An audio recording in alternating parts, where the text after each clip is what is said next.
Oi, gente, tudo bem? Bom, seguinte, hoje eu vou continuar aqui no canal do YouTube a aula parte 2 do livro Flow do psicólogo Mihaly Csikszentmihalyi. Deu uma enroscada aqui para falar o nome dele. Essa aula, na verdade, ela é parte da nossa escola de realismo. Para quem não sabe, a nossa escola de realismo é uma plataforma onde eu ensino o desenho realista, do básico ao avançado. Se você quiser conhecer um pouco mais, dá uma navegada aqui no canal, acessa o link na descrição. Tem tudo explicado aqui no site, como que funciona o ensino do desenho realista dentro da nossa escola. E lá dentro dessa plataforma, a gente tem um módulo de mentalidade, onde eu falo a respeito de comportamento, aprendizado, como que a gente encara esse processo de aprendizado, como que a gente aprende a aprender. Acho que isso é fundamental, porque muita gente deixa de aprender por não saber aprender, entende? E aí acha que não tem capacidade, que não tem talento, enfim, e acaba desistindo por não saber o caminho do aprendizado. Então a gente tem esse módulo, e lá dentro eu estou gravando aulas dividindo, esmiuçando os capítulos do livro do psicólogo Mihaly, onde fala a respeito do flow, a psicologia do alto desempenho. É muito interessante esse assunto, e aí eu resolvi, ligou uma serra aqui do lado, mas vamos lá. Eu resolvi gravar essa aula e disponibilizar aqui no canal do YouTube. Então o que você vai ver a seguir aí é uma aula que faz parte da nossa escola, tá? Se você não assistiu a aula 1, é importante você assistir, porque aqui a gente vai dar continuidade ao capítulo 1, beleza? Bora pro vídeo. Quando a gente fala a respeito desse conceito de flow, a gente tem uma visão ainda muito superficial acerca desse tipo de experiência, né? Que é a forma como nossa consciência qualifica a experiência que a gente vive ou que a gente vivencia. Por que eu quis trazer isso e por que eu acho importantíssimo falar sobre isso? Porque a gente lida com arte, a gente lida com o desenho. E se a gente ficar preso ao aprendizado das técnicas do desenho tão somente, a gente torna a experiência de desenhar muito superficial. A gente acaba ficando preso somente à nomenclatura e às técnicas, mas a gente deixa de vivenciar o momento que a experiência de desenhar nos proporciona. Consegue entender isso? Vou dar um exemplo bem simplesinho. Quando eu dava aula presencial, eu tinha alguns alunos que, como as aulas eram apenas uma vez por semana, o aluno, quando ele já sabia o que fazer, ele levava o desenho para casa e durante a semana ele desenhava. Chegava na semana da frente, ele já tinha feito boa parte do desenho e ali na aula ele continuava. Porém, quando o aluno estava numa fase que ainda era nova para ele não sabia como desenrolar aquilo e às vezes não dava tempo de eu explicar tudo que ele teria que fazer, ele tinha que esperar uma semana para vir à aula, né? E isso acabava dando uma certa angústia, porque a pessoa quer também desenhar, né? E às vezes não consegue, às vezes faz só um detalhezinho ou outro que tem mais segurança de fazer, mas tem que esperar. E aí o aluno chegava, sentava para desenhar e ficava ali 3 horas desenhando na aula. E a hora que acabava, ele olhava o que ele fez e ele falava assim: Nossa, é muito pouco. Cara, fiquei 3 horas para fazer isso aqui. Vai demorar muito. Eu tô louco para fazer saber como é que eu vou fazer o cabelo, como que eu vou fazer essa outra parte, como que eu vou fazer aquela outra, como. Nossa, não vejo a hora de terminar esse desenho e tal. Ou seja, ele estava condicionando aquela experiência de desenhar a um resultado. A gente já falou disso várias vezes. Só que quando você aprende a ter controle da sua concentração, do seu foco, você também qualifica, ou melhor, você controla a qualidade da experiência que você tem. Controlar a qualidade da experiência que a gente tem é algo fantástico. É algo que muda totalmente a nossa forma de pensar e muda também a nossa forma de reagir frente às experiências que a gente vive. No caso do desenho, a gente vai aprendendo a fazer isso ali, desenhando e com vídeos como esse. Só que você vai perceber que quando você desenvolve essa compreensão, esse conceito, você começa a aplicar essa mesma forma de pensar para outras coisas na sua vida. O que vai tornando a sua vida muito mais rica de experiências, muito mais interessante. Você se torna uma pessoa muito mais presente, mais atenta. Você vai perceber que a tua capacidade de aprendizado melhora. Você vai perceber que a tua capacidade de dialogar e de ouvir as pessoas melhora. Você não é apenas uma pessoa que está ali, entendeu? Ouvindo o que estão falando, não. Você está realmente absorvendo, julgando, discernindo e respondendo. Então, é muito bom a gente desenvolver isso. Eu queria falar algo mais bonito, mas ficou no muito bom. A gente desenvolver isso, porque é uma experiência muito rica. Só que para a gente dar sequência a tudo que a gente falou na primeira aula, onde a gente falou sobre o conteúdo da experiência, né? Como que os nossos sentidos, como que o mundo à nossa volta, as nossas experiências, e elas influenciam na qualidade da nossa experiência, né? Aqui, ó. Fatores exteriores, fatores externos, melhor dizendo, ou forças exteriores, modelam as nossas experiências. Então, a nossa percepção, ela vai se tornando como se fosse uma lente pela qual a gente percebe o mundo, e o resultado dessa nossa percepção interfere na qualidade do conteúdo dessa nossa experiência, e isso vai transformando-nos em quem somos. Beleza, agora hoje na aula a gente vai falar sobre... Deixa eu colocar aqui a tela. Ó, a gente vai falar... Eu coloquei aqui como vencer a insatisfação, mas talvez no título aqui terá outro nome, porque foi o nome que eu achei aqui para colocar, para começar a gravar aqui.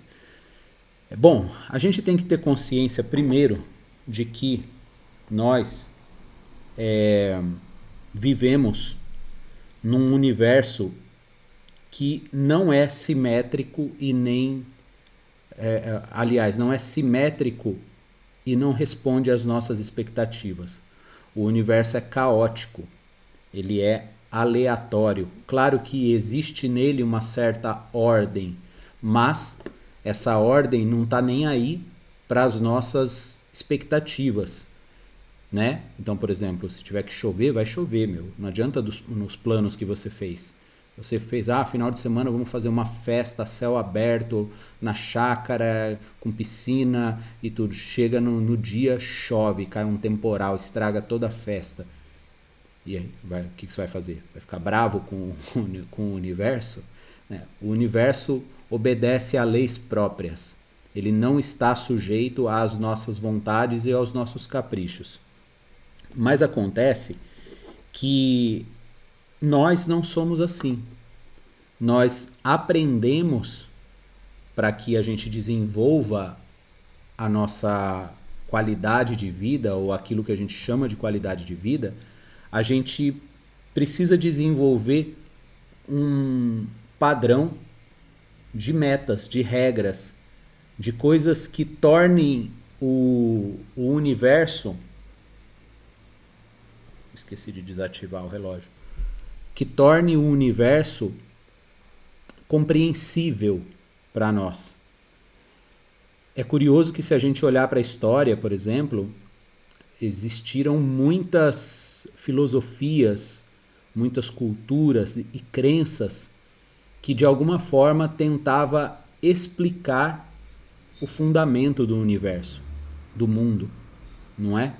Então, as culturas, elas vão trazendo respostas para que o homem se sinta, não se sinta tão desamparado diante dessa imensidão que é viver.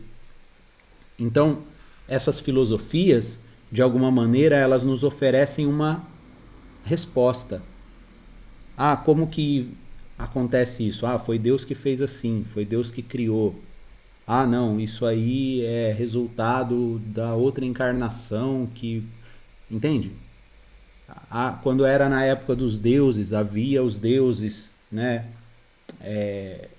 Apolo, Zeus e, enfim, todos os deuses que de alguma forma representavam os dramas, os anseios e a natureza do homem. Então, sempre houve formas de explicar o universo caótico e aleatório, de maneira que ele se tornasse compreensível ou compreendido por nós. E isso vai se tornando a nossa lente. Isso vai se tornando o filtro pelo qual a gente enxerga o mundo. Só que esse filtro, ele nada mais é do que caprichos que são compostos por nossas metas. Então a gente começa a ter planos, a gente começa a fazer as coisas e calcular que as coisas devem ser da forma como a gente gostaria que fosse, baseado no filtro que a gente tem para enxergar o mundo. Só que acontece que isso vai afetando a maneira como nós interpretamos as coisas. Porque a partir do momento que eu olho para alguma realidade, para algo que eu não entendo, e eu coloque entre eu e esse algo que eu não entendo uma explicação plausível, aquilo se torna a lente pela qual eu enxergo aquela situação. Consequentemente, a forma como eu enxergo aquela situação vai também determinar a maneira como eu interpreto aquela situação. E aí é que a coisa começa a ficar azeda. Por quê?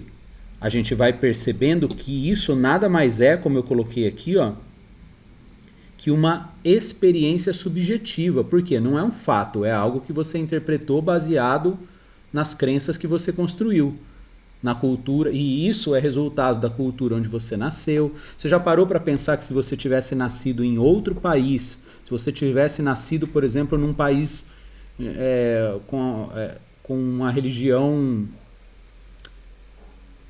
Se você tivesse nascido lá entre os muçulmanos, por exemplo, você seria um muçulmano, você teria essas crenças, você adotaria esses costumes, você não teria os pensamentos que você tem agora, você não seria, inclusive, a pessoa que você é agora.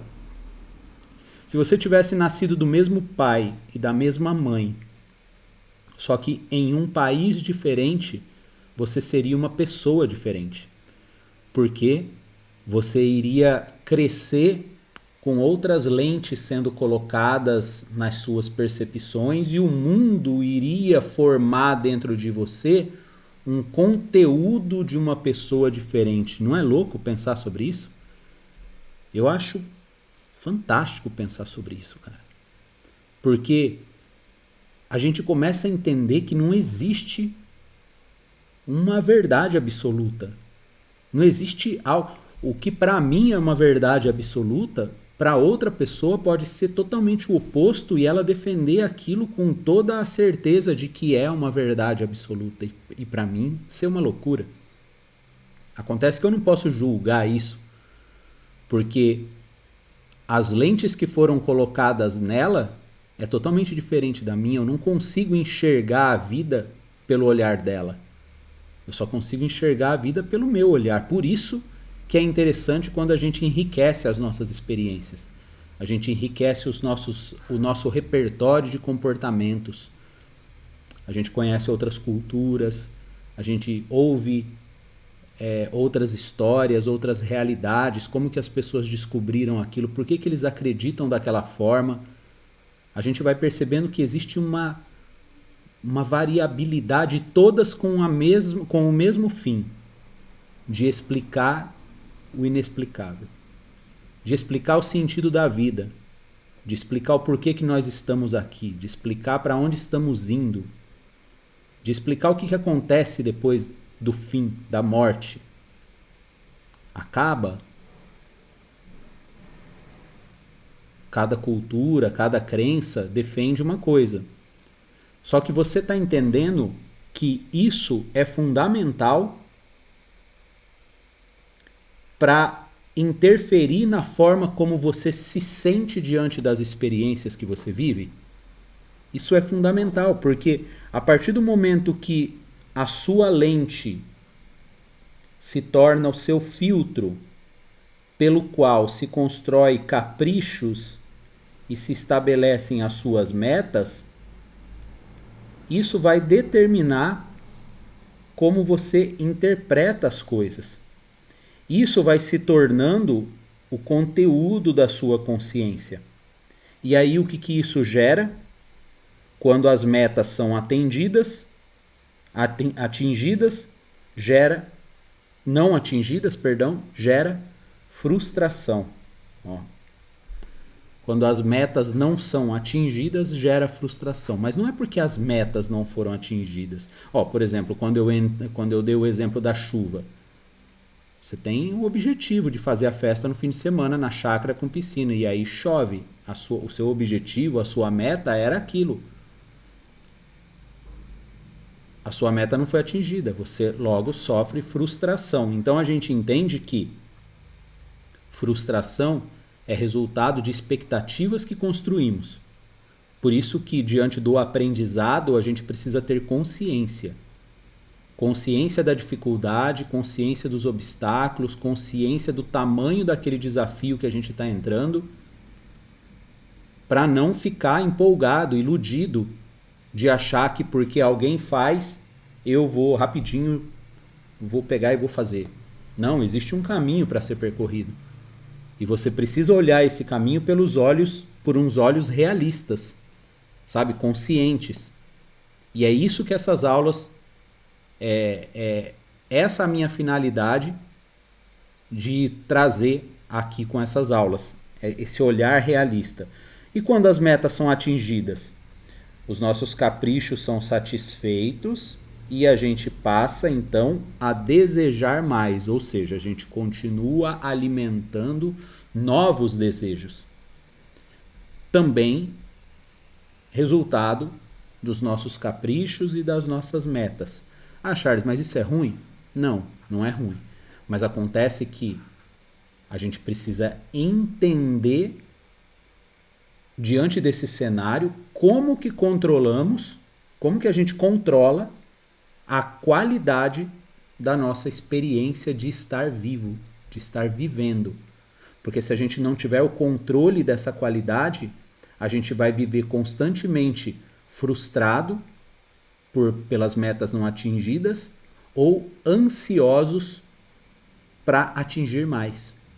Para poder, eu já fiz essa parte, agora está feita, agora eu quero mais, agora eu quero isso, agora eu quero aquilo. Como se o próximo passo fosse sempre aquele indispensável para você se sentir melhor, realizado e feliz. Nossas metas qualificam nossa sensação de felicidade de acordo com o que alcançamos. Nossas metas qualificam, são as nossas metas que dão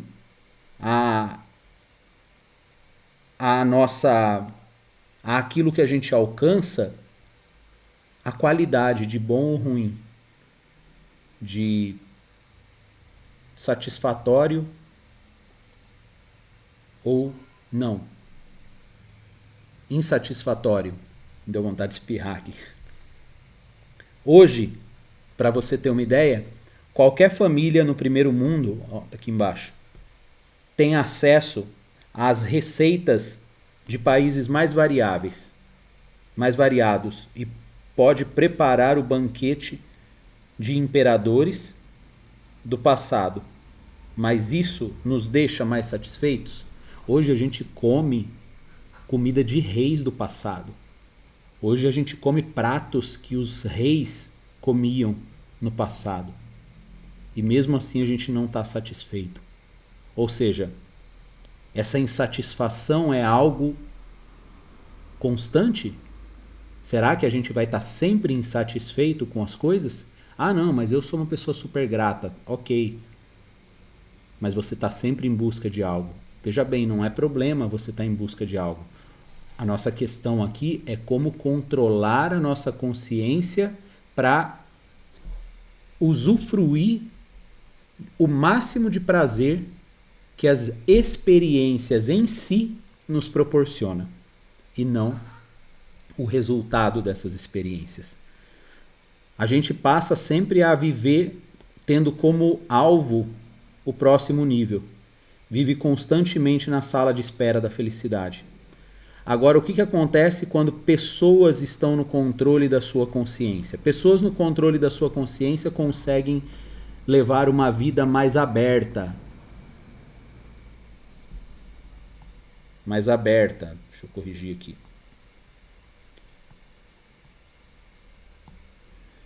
Levar uma vida mais aberta a uma variedade de experiências e continuam aprendendo até o dia da sua morte.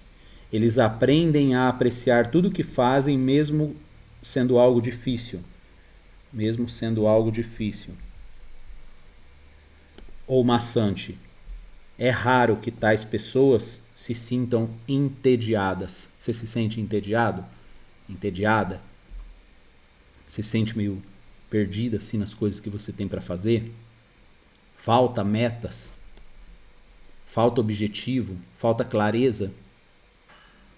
É porque muitas vezes a sua relação de felicidade está com o resultado das coisas. Mas olha como é importante a gente aprender isso. Presta atenção aqui. Olha como é importante a gente aprender isso para entender como que funciona em nós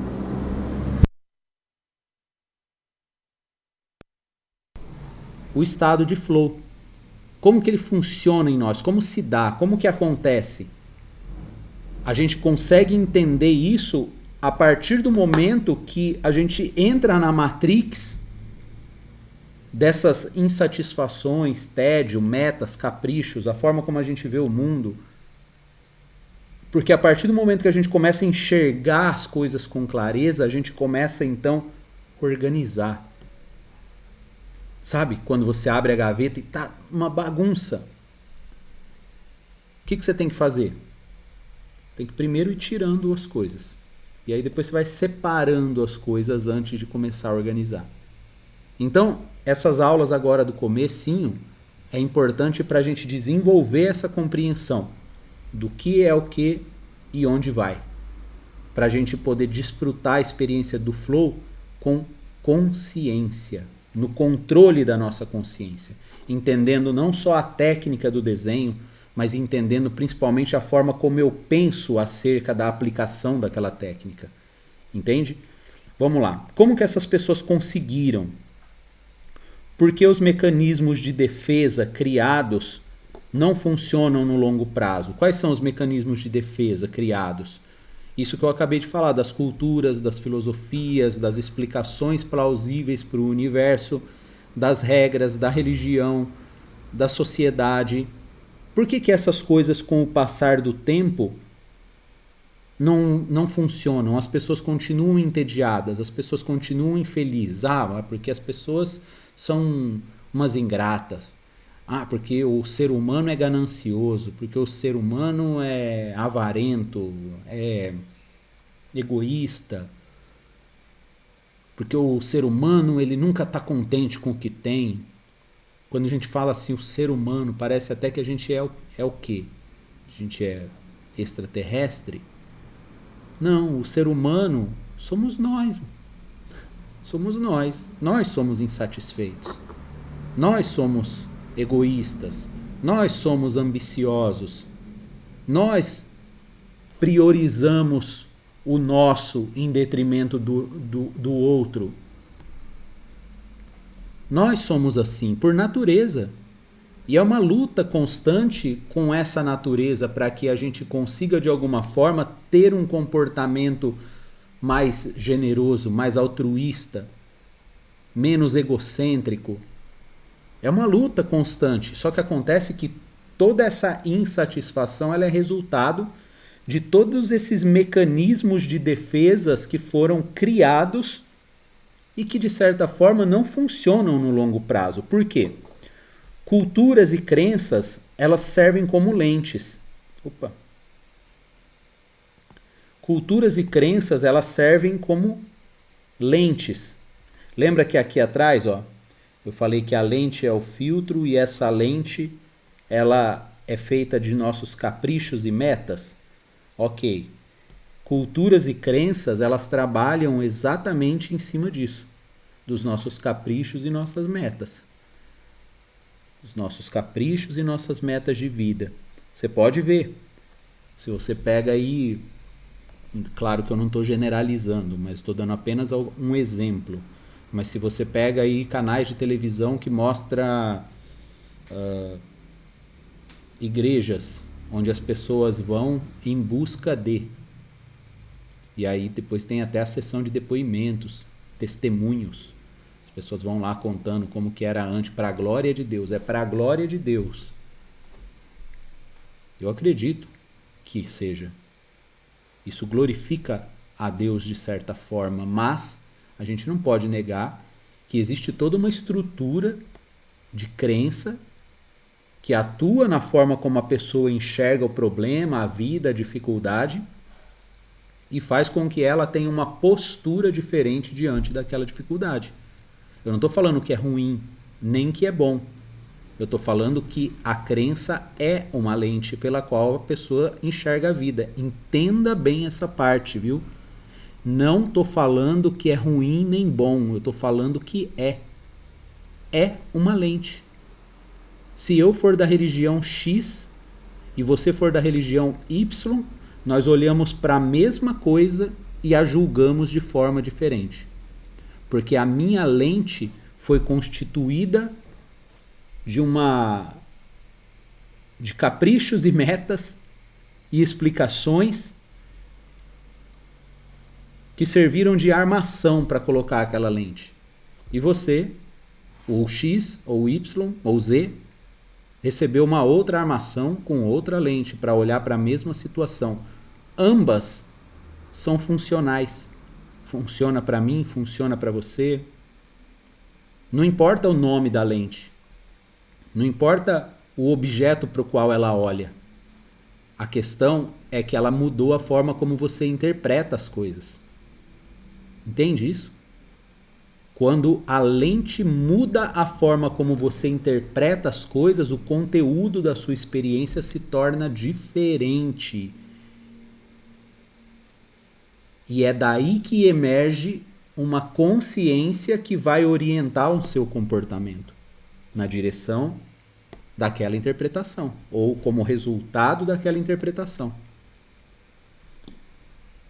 Sem essas lentes, seria difícil encarar as incertezas da existência, né? Seria difícil encarar.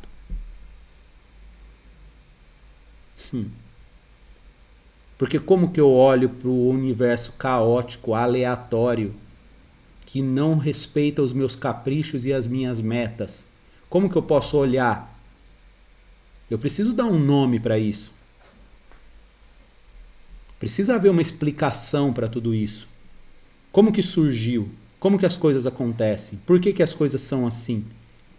Por que a injustiça? Por que as mortes? Por que a desigualdade? Por que a fome? Por quê? Por quê? Por quê? O universo não é parcial, ele é imparcial. O que tiver que acontecer, acontece. Se tiver que entrar um tsunami numa cidade e arrastar uma multidão, vai acontecer. Não importa a história, não importa se é pessoa grande, pequena, rico, pobre, preto, branco, não importa o nível cultural, não importa se é religioso, não importa se acredita muito em Deus, não importa. Aconteceu ali, aconteceu. E muitas pessoas, por não entenderem isso, culpam, né? Culpam Deus, culpam o universo, culpam como se fosse uma entidade, uma pessoa, alguém que caiba dentro de uma explicação humana. Não é assim. Então, essas culturas e crenças, elas servem para que nos dê subsídios para que a gente encare as incertezas do universo, as incertezas da vida. Não é? Minha psicóloga diz que a gente faz planos e a vida diz haha na nossa cara. Ah, mas eu fiz tudo certinho, eu criei o filho na melhor escola, eu dei a melhor educação, eu vesti com as melhores roupas, eu eduquei, eu ensinei, eu disciplinei, eu puni, eu privei, eu fiz isso, e aí de repente o filho se torna uma pessoa totalmente diferente daquela que eu esperava. Porque a gente pensa que acontece assim, que é causa e efeito. Não é. Não é. Muitas coisas são, mas muitas não são. E a gente tem que estar consciente disso. Por isso que esses mecanismos de defesa não funcionam no longo prazo. Não funcionam. Tá, Charles, o que isso tem a ver com flow? Você vai entender. Calma aí. Mas, na verdade, eles oferecem uma segurança que pode se tornar perigosa. Por quê? Porque uma hora a ilusão chega ao fim. Ah, Charles, você está falando então que crenças e culturas e tudo isso é uma ilusão? Não. Eu estou dizendo que elas te oferecem uma lente pela qual você enxerga a vida. Só que não necessariamente você vai ter forças e vai viver situações que vão sustentar essas lentes pelo resto da vida. Não. Às vezes vai acontecer situações com você que essa lente vai espatifar no chão. E aí você vai ver a coisa como ela é, ou totalmente diferente da forma como você interpretava que ela fosse. É aonde você se desilude. E aí acontece o quê? A sensação de segurança mais cedo ou mais tarde pode resultar em um amargo despertar. Quantas coisas que você acreditava quando você era mais jovem e que hoje você não acredita mais? E eu nem estou falando de Deus, de fé, não estou falando disso. Estou falando de coisas que você atribuía um valor imenso e que era inegociável para você e hoje você fala, se eu soubesse eu não tinha dado tanta importância. Não é? É assim. Os sintomas dessa desilusão geram desordem interior nas pessoas e se manifesta na condição subjetiva que alguns chamam de ansiedade. Ansiedade, frustração, síndrome do pânico, decepção. Se manifesta assim. São sintomas da desilusão. São sintomas de que aquelas lentes não estão me dando a explicação suficiente. Ou essas lentes já não suportam mais a necessidade mais verdadeira que eu tenho de interpretar as coisas. Essa lente ficou fraca. Tá entendendo? A minha necessidade parece de compreensão se tornou maior. Então, de certa forma, essas lentes agora já não atendem mais. É onde a pessoa se sente ansiosa, é onde a pessoa se sente confusa, é onde alguns, inclusive, dizem que se sentem no limbo. Parece que a vida perdeu o sentido.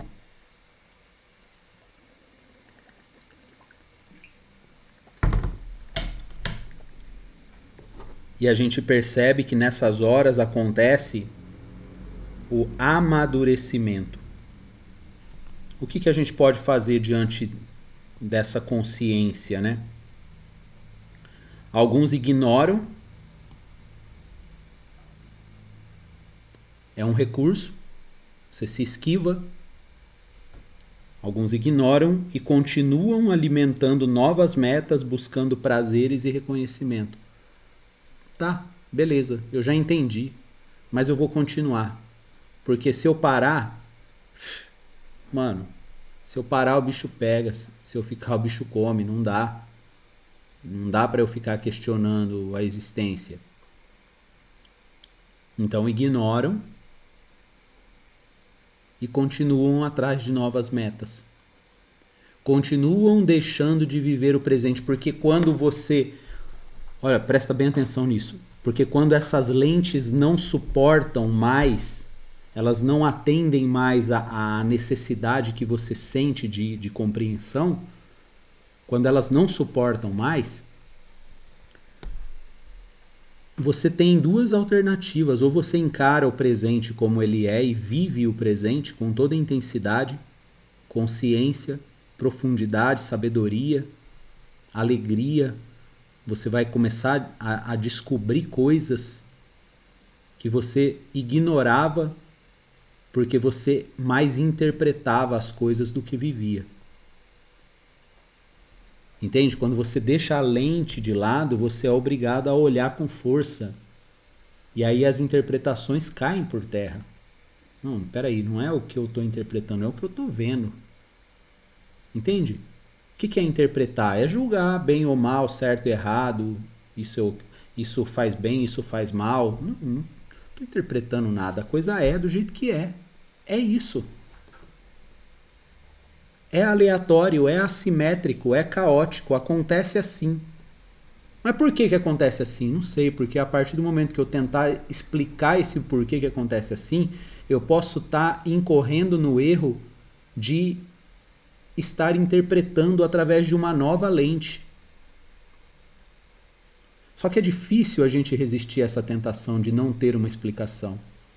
Então as pessoas ignoram o que é e colocam uma nova lente para poder ter explicações, novas metas, satisfazer seus caprichos, buscar seus prazeres e alcançar reconhecimento. Ou aderem, que é outra forma de fuga, a formas de fuga mais amenas, como hobbies, viagens, passatempos e vazios. Prefiro nem pensar nisso. Prefiro nem pensar. Esse comportamento, quando você escolhe não se comportar, você já está se comportando. Quando você escolhe não fazer, você já está fazendo. Quando você escolhe não ir, você escolheu ficar, mas uma escolha você fez. Então a gente percebe que, embora a raça humana, diante de toda essa história que a gente sabe, desde instituição de deuses, filósofos, religião, tudo, psicologia e tudo mais que busca estudar o comportamento, a felicidade, o estado de espírito, tudo isso, ao passo que novas coisas iam acontecendo, novas informações iam surgindo, as antigas iam caducando e iam se tornando apenas dados históricos. Então, hoje há quem ainda acredita nos deuses, por certo, algumas culturas, mas já não é mais como era, né? Não há neles a explicação do universo. Mas por quê? Porque foi substituída por novas explicações. Então, embora a raça humana, como um coletivo, tenha ampliado sua capacidade material, de riqueza, tecnologia, conhecimento em mais de 1000 vezes, não houve muito avanço no que se refere a melhorar o conteúdo da experiência do ser humano. E a gente aqui está falando do flow. De flow, um estado de experiência que nos coloca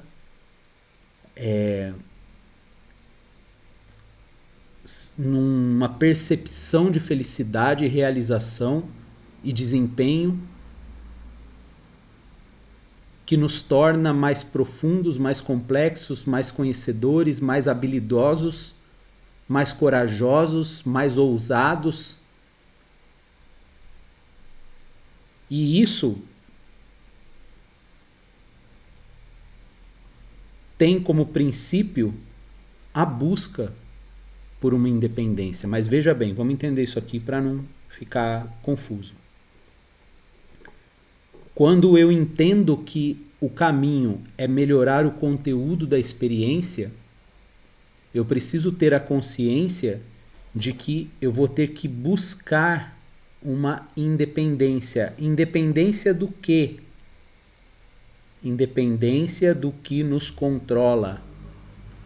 A sociedade, a cultura, as crenças, tudo isso eu preciso reconhecer. Porque nós somos controlados por isso, mas muitas vezes nós não reconhecemos.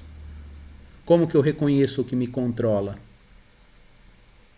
Vou ter que dar alguns exemplos. Talvez esses exemplos sejam um pouco desconfortáveis, mas eu vou pedir para você ouvir essa aula com a mente aberta, tá? O coração aberto, e não me ter como alguém que está aqui dizendo ou julgando as coisas. Vou apenas dar exemplos. Então, por exemplo, eu cresci... Vou dar um exemplo que aconteceu comigo. Minha família é católica. Era católica, depois foi para a igreja evangélica e tal. Mas eu fui criado assim na infância e adolescência num lar católico. Então a gente ia na missa, a gente fez catecismo, crisma, todas essas paradas.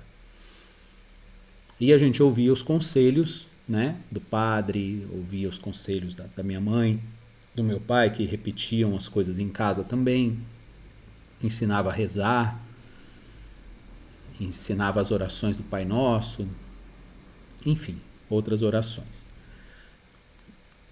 E ali, minha mãe sempre falava para mim que eu não deveria olhar para outras crianças que tivesse qualquer coisa que fosse diferente do normal. Assim como eu não gostava que as crianças olhassem para mim, porque eu tinha deficiência física, não era para eu olhar também. Quando eu via alguém que eu sei que aquela pessoa, todo mundo olha para ela por alguma coisa, ou porque ela usa um óculos fundo de garrafa, ou porque ela é gordinha, ou porque ela é muito magrela, ou porque ela usa umas roupas sujas, ou porque ela é rasgada, usa roupa rasgada, ela é rasgada, é boa. Não era para eu olhar, não era para eu ficar olhando, encarando, porque as pessoas não gostam disso, assim como eu não gostava que alguém olhasse para mim. Isso se tornou um agente de controle. É como se minha mãe tivesse implementado um chip na minha cabeça. Que toda vez que eu tava no centro da cidade andando assim, eu via, bati o olho em alguém na cadeira de roda pedindo dinheiro.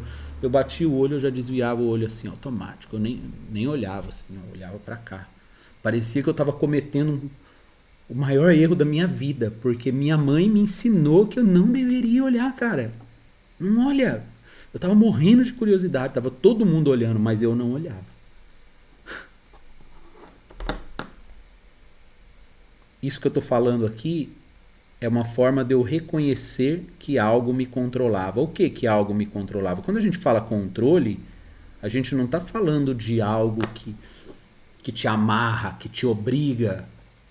Não, crenças nos controlam. Crenças nos controlam. Você não vê agora? O que a gente está vivendo aí? As coisas que a gente está vivendo hoje na sociedade, em 2023, sobre leis, sobre igualdade, sobre identidade, gênero, liberdade de expressão, tudo isso que a gente está vivendo, mais uma vez, eu não estou falando nem que é certo nem que é errado. Eu estou falando que é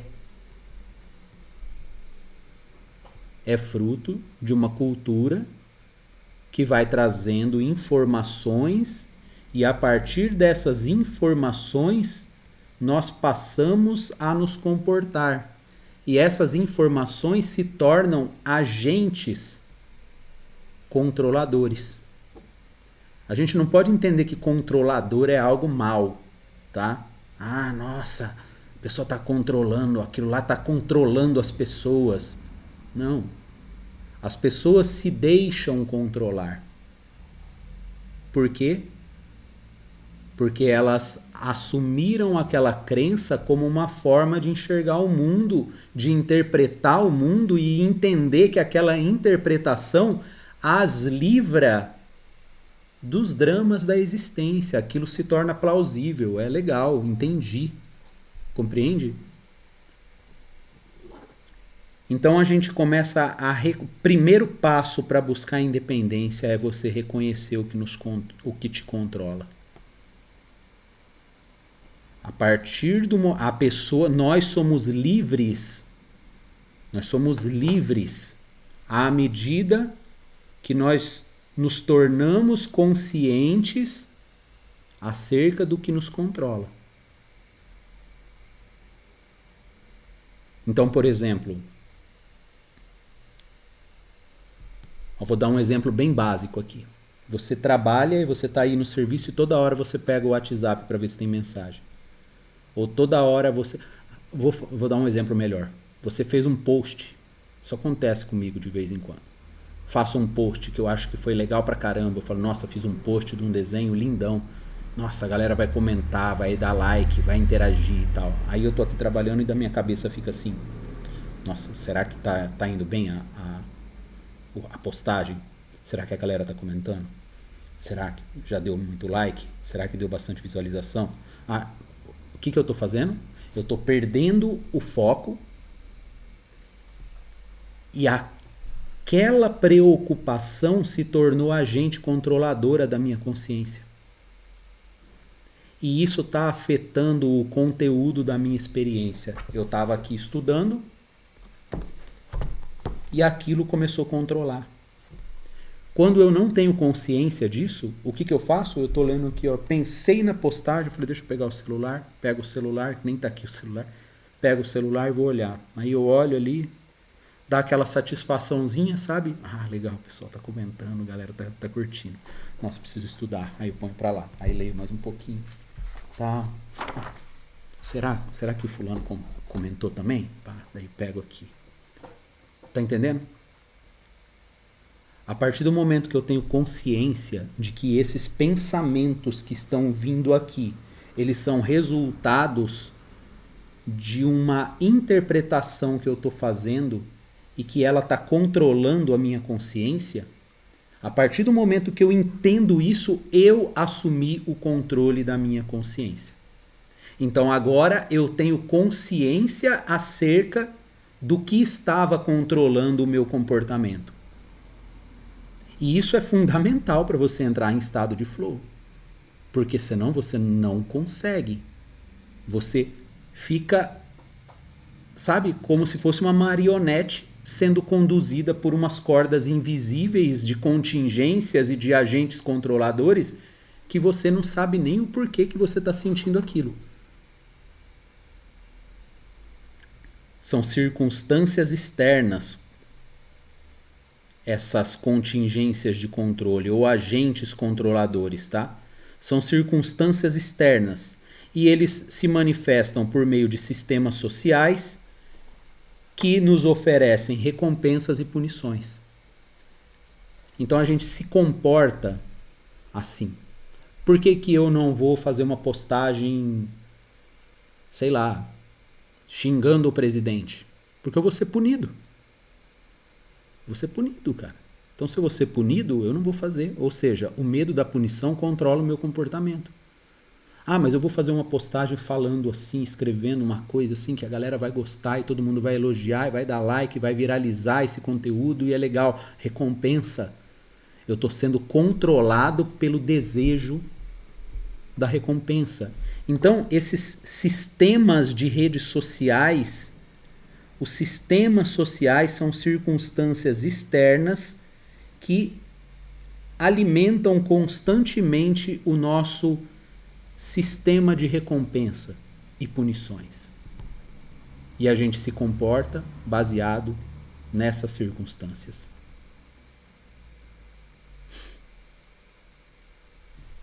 Você não muda de cidade por causa de circunstâncias externas, que pode ser opiniões, que pode ser julgamentos, que pode ser a possibilidade de ser abandonado, criticado, zoado. Você não deixa de trabalhar no que você faz para fazer outra coisa que você gosta, porque provavelmente vão te malhar, vão falar um monte de você, vão te xingar, vão falar que você não tem juízo, que você não é responsável ou que você não tem capacidade. Então, o medo, entende? O sistema social que te coloca dentro de uma possibilidade de ser punido por aquele comportamento impede você de ter aquele comportamento. Ou seja, são agentes controladores. Beleza. Então, o que a gente tem que fazer? Buscar autonomia, oferecendo recompensas para si mesmos. O que eu quero dizer com isso? Ou o que Mihaly Csikszentmihalyi diz no livro? Prazeres intrínsecos. É igual o moleque que joga bola na rua e ele perde o jogo e amanhã ele tá lá jogando de novo. Ele rala o dedo, ele arranca um lé do pé e no dia seguinte ele tá lá jogando de novo. Ele cai, capota, arranca um pedaço do joelho, se esfola todo, volta arranhado pra dentro de casa, com o pé furado, canela inchada, fedido, e no dia seguinte ele tá lá de novo. Por quê? Ele tá jogando pra ganhar? Ele tá jogando pra...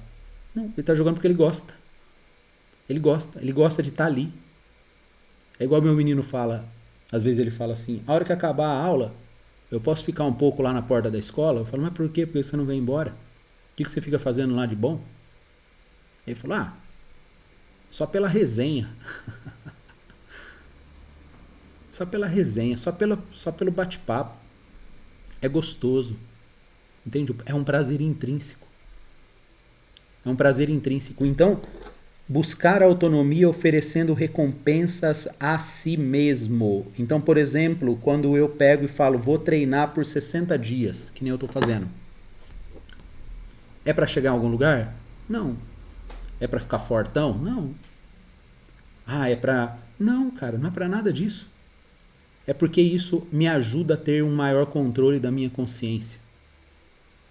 A minha mente que foge do desconforto, na hora que eu vou fazer, ela fala, não vai fazer isso, cara. Por que você inventa moda? O que você está fazendo aí? Para que você vai fazer isso? E eu coloco ela no lugar dela e eu falo, não, fica aí, porque eu vou fazer, eu me comprometi por fazer. E isso fortalece o meu self. Isso fortalece a minha capacidade de tomada de decisão. Isso fortalece quando eu domino um comportamento sobre situações que me causam desconforto, mas mesmo assim eu as realizo porque eu não estou necessariamente em busca de recompensas confortáveis, mas eu estou em busca de um comportamento que por si só já me faz me sentir bem. Isso fortalece o meu ser. E é aí que a gente vem para a última parte. Penúltima parte. Já que a gente sabe disso, né? Por que a gente não faz?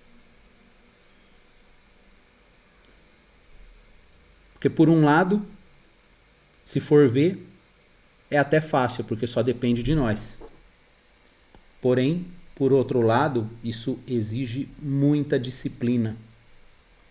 A solução é ir se livrando gradualmente das recompensas externas e aprendendo a pôr no lugar recompensas que estejam em nosso próprio controle.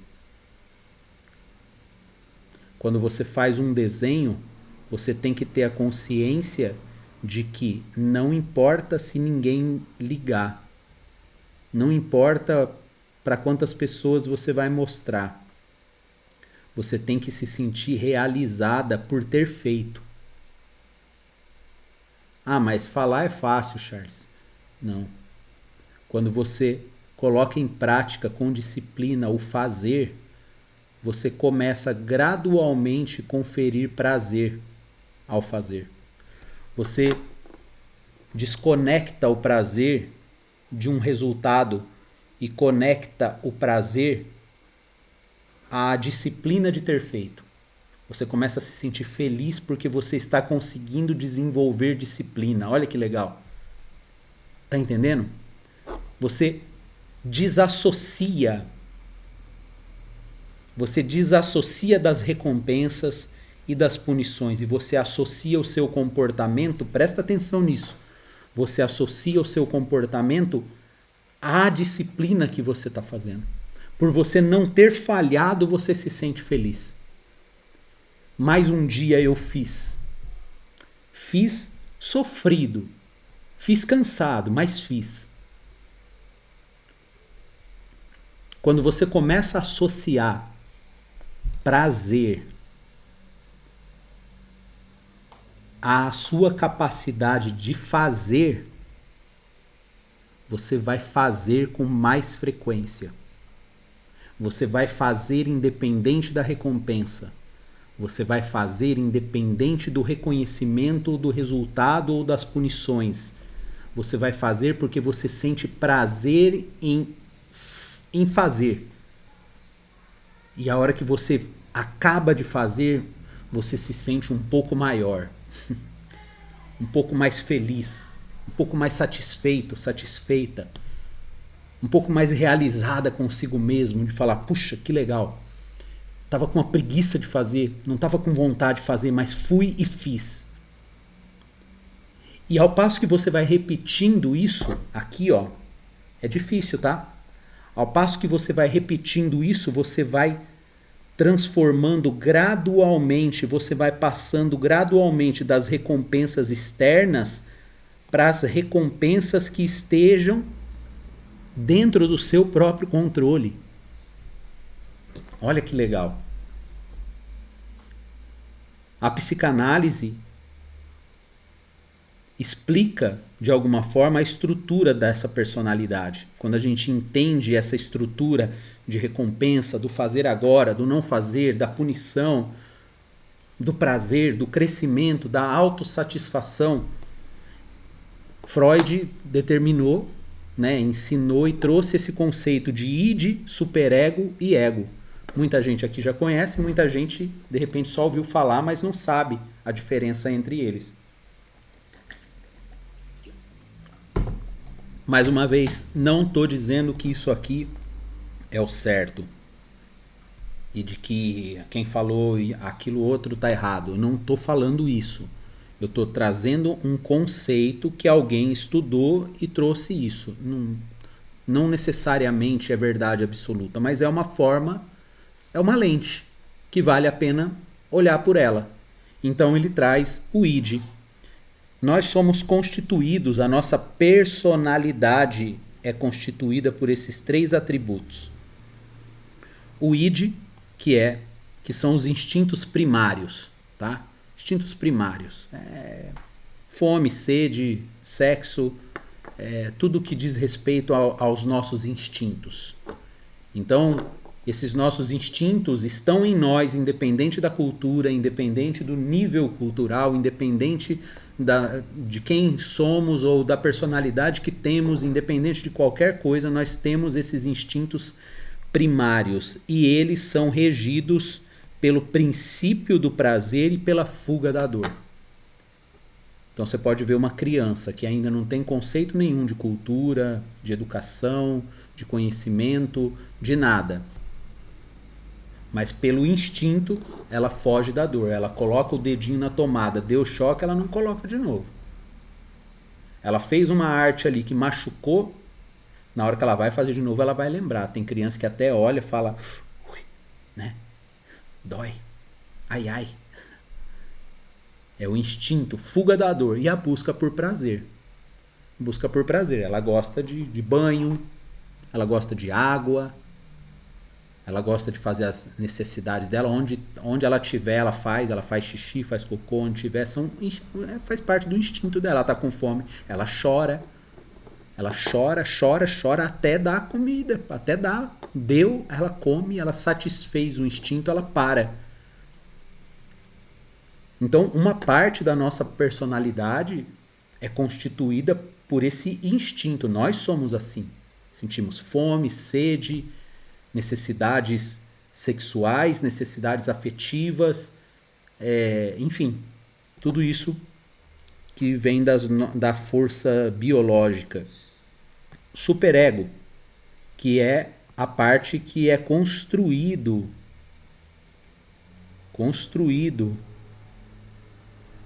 a partir da nossa infância, aonde a gente vive. Lembra o que eu falei? Se você nascesse em outro lugar, dos mesmos pais, mas em outra cultura, esse seu superego seria constituído de forma diferente. São forças sociais, ele é constituído por forças sociais e ele é baseado em moral, regras e normas. É através do superego que a gente constrói aquelas opiniões do tipo: isso é errado, isso é certo. Não, isso pode, isso não pode. Nossa, falou palavrão. Não pode falar palavrão. A pessoa que fala palavrão é taxado de algum título, de algum nome. Pessoa que tem tatuagem. Você percebe como que as coisas foram mudando? A cultura vai mudando, as normas também vão mudando. Consequentemente, o superego vai sendo modelado por essas normas. Só que a desobediência dessas normas, ou o conflito com elas, a partir do momento que você entra em conflito com as normas estabelecidas, você é acometido por um sentimento de culpa. Ou até de ansiedade. Porque você desobedeceu. Nossa. Entende? Então, uma parte da nossa personalidade é instinto, quer fazer. A outra parte da nossa personalidade é constituída por regras, normal, é civilizada. Fomos civilizados, não pode fazer isso. Aqui a lei é monogamia, monogâmica, casamento, uniões monogâmicas. Então, se você desobedece, você está cometendo adultério, você está infringindo uma lei. Então, logo você é culpado. O culpado se sente ansioso, tenso, preocupado, com medo, medo da punição, é excluído. Então tem consequências nisso. E a outra parte é o ego. É a parte que faz a mediação da mente. Faz a mediação, faz a ponte entre o instinto animal e entre a consciência das normas, das regras, da obediência, da necessidade da obediência. O ego é o eu, é o meu self, sou eu. É a consciência que eu tenho de que eu sou constituído por esses dois atributos que me formaram, e o meu comportamento, ora, está sendo dominado pelo instinto, ora, está sendo dominado ou controlado pelas regras, pelas normas. E a mim, o meu self, o meu eu, cabe ser regido pelo princípio da realidade, me responsabilizando pelas tomadas de decisões racionais e conscientes, evitando conflitos internos. Então, por exemplo, eu vivo uma situação que aparece ali para mim uma condição de que eu posso satisfazer os meus instintos, mas se eu satisfazê-los, eu vou estar desobedecendo uma regra que diz que eu não posso fazer isso. Se eu fizer isso, eu vou me sentir culpado. E aí eu vou gerar conflitos internos em mim. Então, essa minha consciência pondera. Ela acha o melhor caminho. Se for segurar o instinto e obedecer às regras, é melhor fazer assim, para evitar conflitos. Agora, dependendo da situação, sei lá, tô morrendo de fome e de repente tem pão para comer. Achei um lugar que tem pão. Só que eu não tenho dinheiro para comprar. Talvez eu precise roubar. Eu peço, ninguém me dá. E eu tô morrendo. Meu instinto quer comer. A lei manda pagar para poder comer, mas eu não tenho dinheiro. O meu instinto não está preocupado, porque o meu instinto ele é regido pela natureza. E a natureza é imparcial. Tô com fome. Não tô nem aí, não dá para você explicar. Vai explicar para uma criança que ela tem que parar de chorar. Ela não vai parar de chorar. Colocar regra. Nessa casa não pode chorar. A criança não está nem aí para a regra. A hora que ela tiver com fome, ela vai chorar.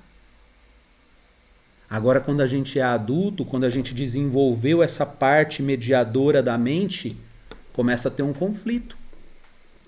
E aí eu tenho que escolher qual luta eu vou lutar. Se eu comer, eu vou ser punido. Mas eu prefiro ser punido do que morrer de fome. Então eu vou roubar. Aí eu roubo, como e sou punido pelo meu roubo. Mas pelo menos não morri de fome.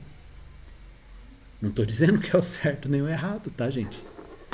Eu estou dizendo o que acontece dentro de nós, essa guerra. Então você percebe o quanto que nós somos controlados por tantos agentes e muitas vezes a gente pensa que a gente é dono da nossa razão. A gente fala, não, eu estou extremamente consciente, mas você tem comportamentos, sentimentos, é vítima de emoções, de reações, que é tudo resultado dessa salada toda aqui, ó. Ok. Então agora que a gente sabe tudo isso, ou se a gente sabe de tudo isso, de instinto, de comportamento, de normas e de regras, e a gente sabe o que precisa ser feito para a gente não ficar à mercê dessas coisas, por que nós não fazemos? Então vamos lá. Primeiro, porque não existe uma fórmula secreta ou absoluta para se fazer. Não existe uma fórmula. Eu não vou ensinar aqui, nem o livro ensina, em nenhum lugar ensina uma fórmula para você ter controle da consciência. O que acontece é que o aprendizado se dá pela experiência individual de cada um. Ou seja, tudo que eu falar aqui, você vai ouvir e entender, mas você só vai experimentar quando você fizer. Quando você conseguir trazer a felicidade ou o prazer que estava condicionado ao terminar, ao concluir, ao realizar, sabe? Enquanto você está na antessala da felicidade, não, quando eu mudar de cidade, quando eu estiver em tal lugar, quando eu tiver uma namorada, um namorado, quando eu tiver um filho, quando meus filhos crescerem, quando eu estiver morando sozinho, quando eu separar, quando eu isso, quando a sua felicidade estiver condicionada a um resultado, para você trazer essa felicidade e condicioná-la ao ato de fazer e de ser constante naquilo que você sabe que precisa ser feito, você só vai aprender a fazer isso fazendo. Não tem um caminho que eu fale para você. O que você pode fazer é organizar melhor essas contingências externas aqui, ó, que te controlam. Algumas mudanças que você fizer pode te favorecer. Eu, por exemplo, eu me separei umas 5 vezes da mesma mulher.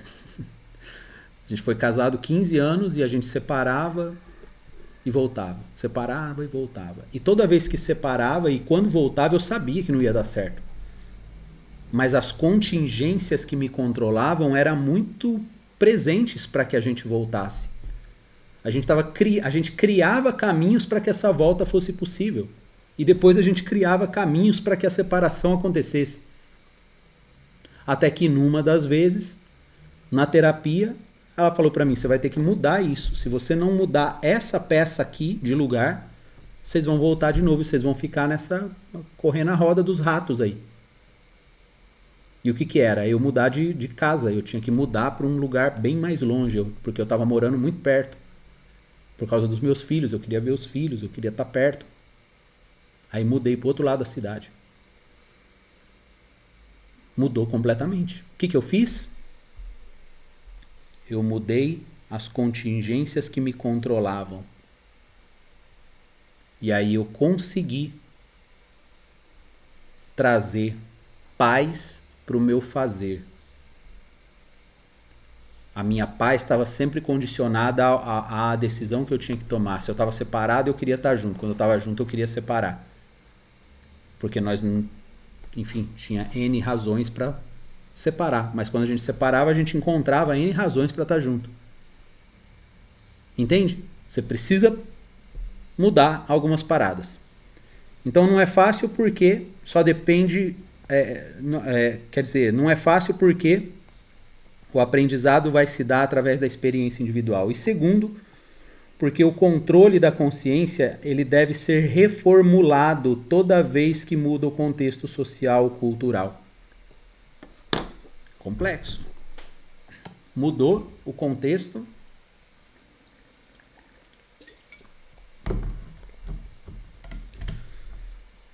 O controle da consciência precisa ser reformulado, ressignificado. Se não fizer assim, você vai interpretar o contexto novo pela lente velha. E a experiência vai continuar velha. O contexto é novo, mas o conteúdo da experiência é velho, porque a interpretação não foi reformulada. Porque é o controle da consciência que determina a qualidade da experiência. A outra página aqui não é nada, é só rascunho. Como diziam os estoicos, eu separei 2 passagens aqui para você escrever no teu Instagram.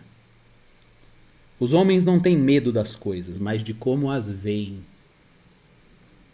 Quem escreveu foi Epiteto, ou Epicteto, escravo. Os homens não têm medo das coisas, mas de como as veem. E Marco Aurélio, imperador, se sofres com as coisas externas, não são elas que o perturbam, mas o juízo que você faz delas. Está em teu poder eliminar este juízo agora. Como? Mudando, reconhecendo o que te controla, mudando as contingências de controle de circunstâncias externas, que são feitos de sistemas sociais, recompensas e punição, e adquirindo autonomia, oferecendo a si mesmo recompensas, prazeres intrínsecos, como um menino que joga por jogar. Mas como que funciona a consciência?